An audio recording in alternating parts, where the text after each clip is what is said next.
This man had come here illegally, he'd gone through the process, he'd been refused, and yet he was allowed to stay. And this is not the first time that we've seen people with failed asylum applications go on to commit horrible crimes. Is there any real pressure on the government to do anything about this, or is it one of those subjects that everybody just wants to brush under the carpet and pretend is not really happening? There is definitely pressure on the government, and the Home Secretary, Priti Patel, knows that. She is determined, she has said, to try to end this process of appeal and reappeal, where someone can stay not just for months but for years after their initial asylum bid has been turned down. That's why in the Immigrations and Borders Bill that's going through Parliament, there is provisions in there to try to make this a speedier process. She knows it's not, of course, acceptable that someone can be granted or denied asylum and then still years later is still here, Nigel. No, and it's also very difficult to establish any form of debate that says, as I've been saying, if huge numbers of undocumented young males come into this country, that potentially could be a security risk. You get howled down, shouted down for daring to even suggest that. And yet, I think the evidence is there before us, isn't it? It's an issue, it is, because the police and security services have said as much themselves. They're very concerned about the fact that coming across the channel, be it on the back of small boats or in the back of lorries, are undocumented people who then go on to claim asylum. Now, that's different from people that maybe previously had got on a plane, come here, they'd have their documents with them in order to get a visa to get to the country to then claim asylum. They are told by the people smugglers, throw your documents away, throw your passports, your bank cards, anything like that that could identify you, and that will make the process of trying to return you to your country of origin much more difficult, and therefore it is likely, they are told in the fullness of time, you, if not granted asylum, will be granted leave to remain, and that has been happening in a very significant number of cases. But it throws up some very real security concerns, Nigel, because the authorities then find it very difficult to delve deep into the background of these people who are coming across to find out if there is any potential security threat. They don't have any documents.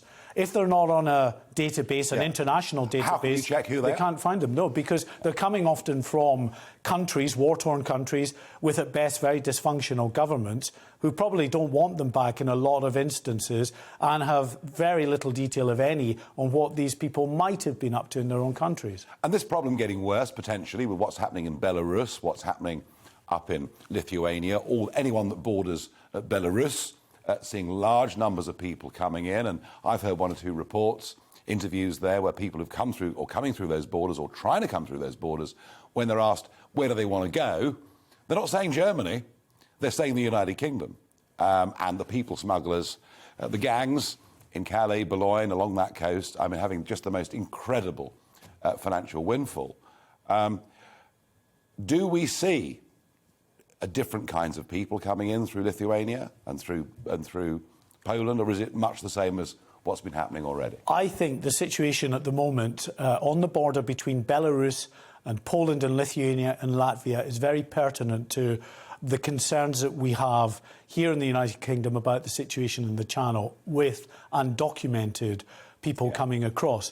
Because the Lithuanians for months now have had about 4,000 people pushed across their borders by the Belarusian authorities and then have gone on to claim asylum. They've been able to do checks, provisional checks on a significant number of them, very difficult and complex though that is because of all the issues around their documentation. They have been able to establish that more than 24 of them were associated with or members of prescribed groups, terrorist organisations, mainly out of Syria, ISIS and other groups that were fighting out in Syria. I've not seen that reported anywhere.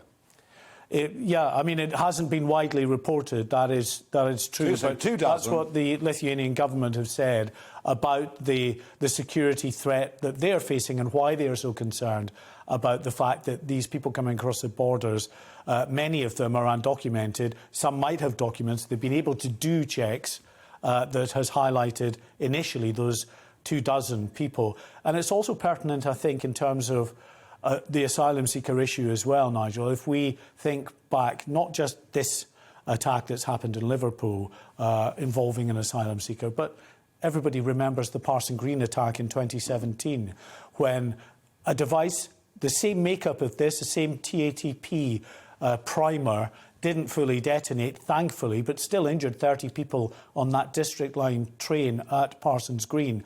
That young man who carried out that attack was a failed Iraqi asylum seeker, still in the country, having been turned down, trying and retrying to stay in the country. Then, of course, last June, or June of 2020, I should say, in Reading, that terrible knife attack on people that were out celebrating the first lockdown partial lifting, when they were stabbed by, again, another Islamist extremist, Khairi Sardala. He was also a failed asylum seeker who'd been granted leave to remain despite being turned down for asylum a number of years ago.